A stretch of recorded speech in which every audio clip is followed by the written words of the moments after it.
Hello students, I welcome you all in my class. Today I am going to start planning in sports. First chapter, planning in sports. So I think more or less you all know about the planning. We plan for different activities in our life. Like when you come to school, you plan for the day. What are the books you are taking? What are the copies you are taking? In school, we make a academic plan. So we give you almanac. There you can get whole year's plan. The same way, planning is required even in the field of sports. Now the question is that why it is required. Okay. So here what you can see, universal appeal. As we know that sports is not limited to one place, Digboy or Tinsukia or state or country. It's a universal game. Okay, most of the sports are liked by the people throughout the globe.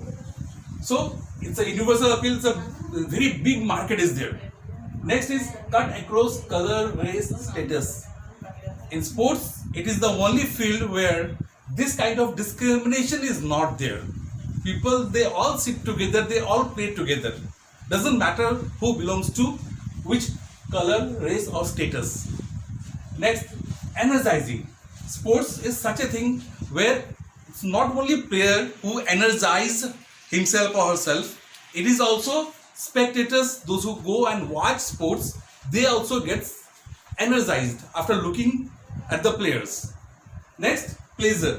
You get pleasure watching any kind of match, and in fact you get pleasure when you play any kind of match. I think you must have experienced feeling before you play any kind of game and feeling after you play.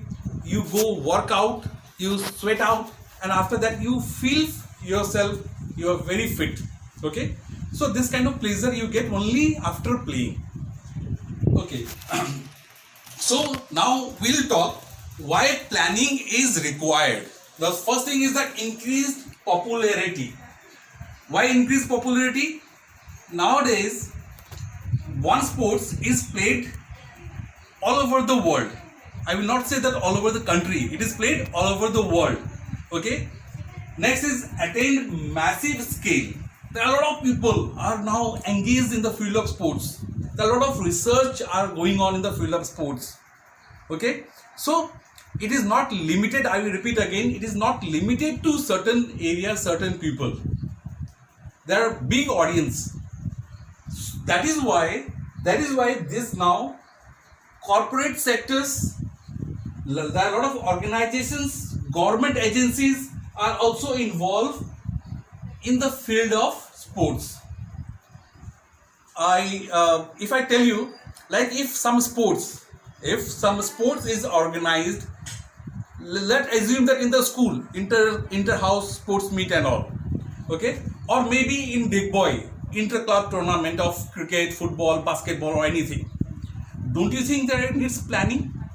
Okay, it needs planning maybe in the small scale, but when you organize tournament like IPL, ISL or World Cup, okay, then you can understand it's a massive. So you need a proper planning.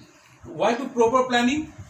So that you can reduce the mistake. And when you plan properly, your tournament, your event will be very successful. Okay, there are a lot of definitions for planning. Okay, and if you can see your book, page number 1 only is written by according to George Galloway, then Krill L. Hudson, but it's difficult to remember if I ask you by the name of the person that who wrote what. So I'm just giving you a common definition for planning. You can see here and you can note it down in your copy. Planning is an intellectual process of thinking in advance about setting of a goals and developing strategies which are required to attain the goals efficiently.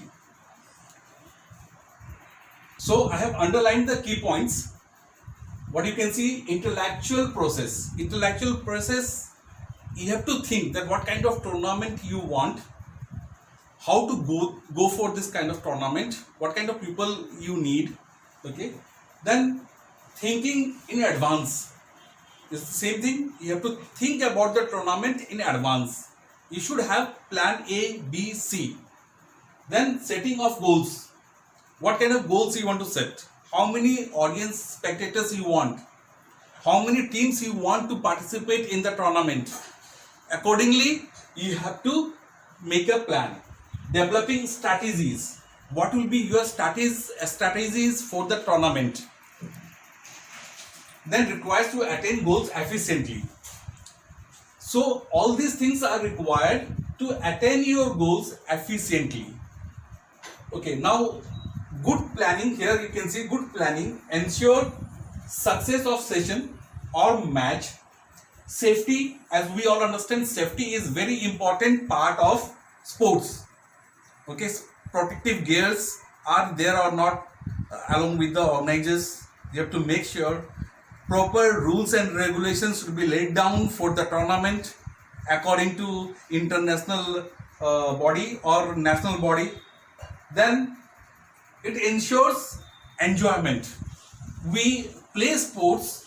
Sports is not like studies. In sports, you play to enjoy. Those who come to watch your match, to watch the session, they also come with the hope of enjoyment. And if it is not sure that you are not able to enjoy the match, then nobody will turn up to watch your match. Okay, now we'll start with the objectives of planning. What are the objectives of planning? I must tell you one thing. The objectives, advantages and different bodies to organize the tournament is almost same. So don't get confused. The same thing you can write, even it comes advantages of planning. Okay, so we'll see a few points in nutshell. Number one is proper organization. When you plan properly, okay, the tournament, the program, the meet is organized in a proper way. Second, proper coordination. Proper coordination. Now the question is that coordination is required. Now can you tell me what kind of coordination is required? Okay, coordination between the organizer, coordination with the people in the transport committee, coordination with ground workers, coordination with referees or umpires, coordination with the transport department, like so on. Then utilization of resources.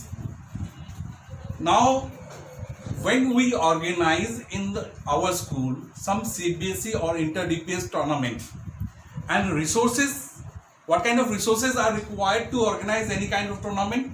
The first important resource is your ground, number of grounds, number of courts if you are organizing basketball, number of fields if you are organizing football is required to conduct the tournament. It depends on number of teams participating in the tournament. Okay, so the first resources is your ground. Second resources is the manpower, officials to conduct the tournament. Do you have the sufficient number of officials in your school to conduct the tournament? So you have to make sure that whatsoever resources are available with you all to organize the tournament, you have to plan accordingly. Then only you can conduct the program properly. Third, increase efficiency. If the roles and responsibilities are distributed right in the advance, okay, so whatsoever role is given to different people, they will also plan according to their duties. So they can give you more than expected from them. Next is creativity. When you have time, you can think different kind of planning to make the tournament successful. Okay. Next is competitive strength. it gives you a very competitive strength, and it boosts you in future also to organize such tournament. Reduce mistakes.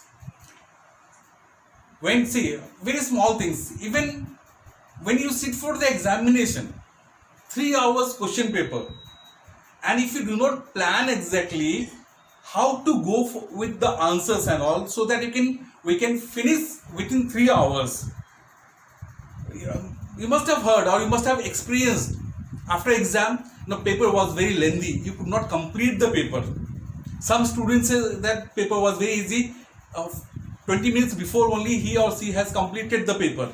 So there is a lack of planning if you are not able to complete your question paper within the stipulated time of 3 hours. So same here, okay. So this kind of mistakes will not be there in the field of sports, and there is no place of this kind of mistakes. It happened, if I quote some example, like we went to play some inter-school football tournament, CBSE inter-school football tournament, somewhere at Jharkhand. I remember it long back, in 2008 or 9.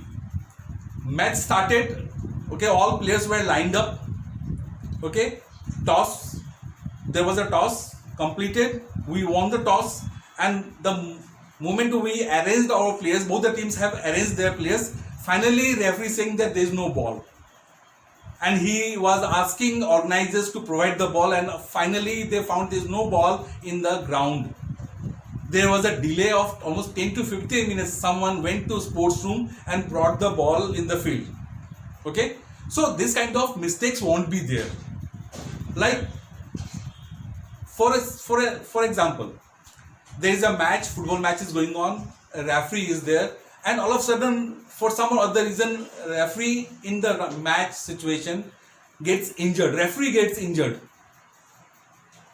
And if you do not have the extra referee, then what will happen? You will stop the match. So you have to plan before that this kind of situation, if arises, what will be the plan B. Next, here you can see reduce undue pressure. As I said about the referee, so it is almost same. If you are ready with your plan, okay, there will be no pressure on you. You can with very comfort zone, you can continue the tournament. Promote innovative ideas, creativity and innovative ideas more or less same. So I will not say much about this. Okay, then we will move. To.